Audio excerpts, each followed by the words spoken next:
Hi, this is the third part of our workshop series on DBT skills. This is Kelly Christensen and Vanessa Stein. We're both licensed clinical social workers at Counseling and Psychological Services at UCF.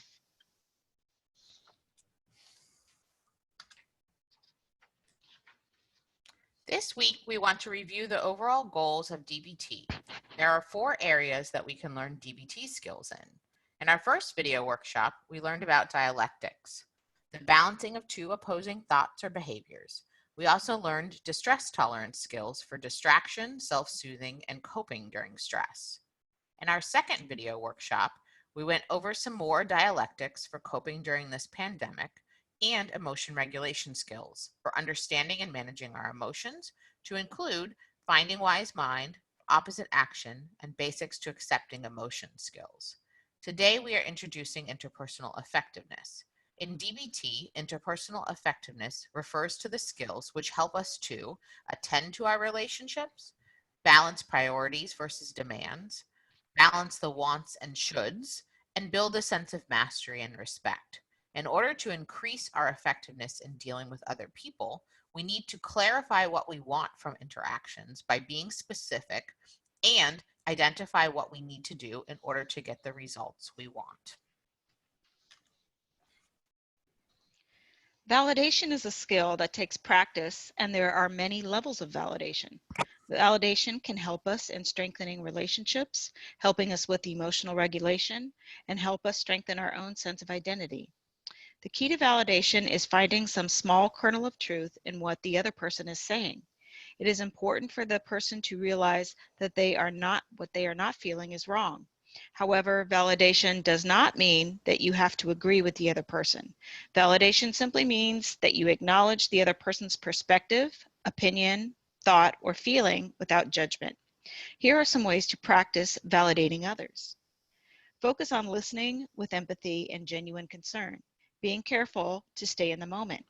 Display interest through verbal and nonverbal cues, such as nodding and maintaining eye contact.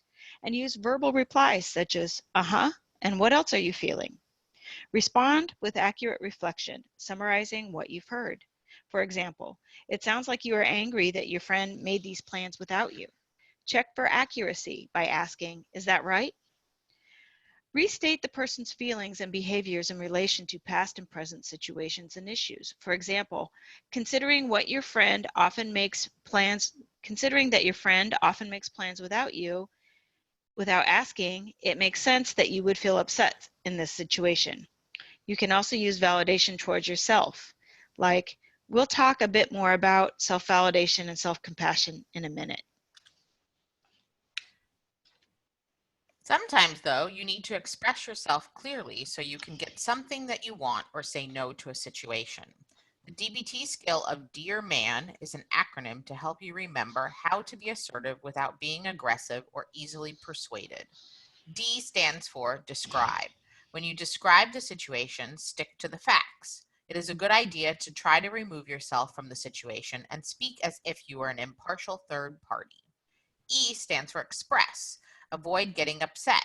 Express how you feel using I statements. For example, you might say, I worry about you when it is late. I don't know where you are. A is for assert. Asking directly for what you want. Asserting yourself can be uncomfortable, but keep in mind that people cannot read your mind. By clearly expressing what you want or need, you are helping other people to support you. R stands for reinforce.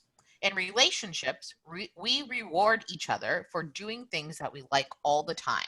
This could be something as simple as saying thank you or baking a cake for someone who has done something nice for you. For example, you might tell your partner, I would be more willing to let you spend time with your friends if you can be responsible. We reinforce the behavior we are looking for. M is for mindful. Keep your focus on what you want. Avoid distractions. If the person that you are asserting yourself to attacks you personally, hold your ground and ignore attacks. A is for appear confident. For many people, asserting yourself is uncomfortable. You might not feel confident, but that does not mean you cannot look confident. When you are talking with someone, make eye contact. Speak calmly and clearly and loudly. N is for negotiate. The ideal outcome is where both parties feel like they have won. This means listening to the other person. Interpersonal effectiveness is not about dictating to other people what you should do. To be effective, you have to be open to what the other person has to say. For example, your partner might argue that they came home late due to circumstances beyond control. You might reach an agreement that they need to text if they will be late. So what is self-compassion? When someone is in pain, their response towards themselves is important in determining how much suffering they will endure. Research suggests that people who demonstrate self-compassion are better able to handle stress and recover faster from difficult events. For some, self-compassion comes naturally. Perhaps they learn this from their parents or caregivers. For others, it means it is much more difficult. Some are able to have compassion for others, but unable to bring that same level of compassion towards themselves.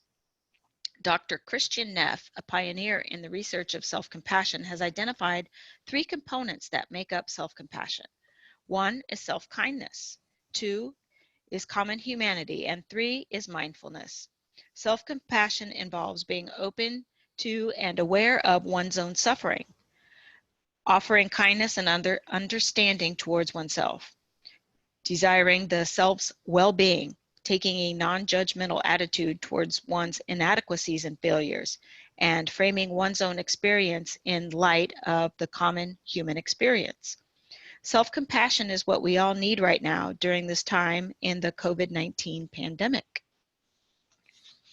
Self-validation is a form of self-compassion. It means quietly sitting with your own thoughts, feelings, and reactions without judgment or criticism.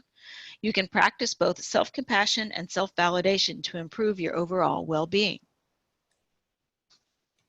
So we continue our short video workshop series next with skills for mindfulness to include learning how we do it and why we do it. The how skills include observe, describe, and participate. Stay tuned for our next video. As a reminder, please connect with us on social media and share our videos. We are open and available to all currently enrolled students.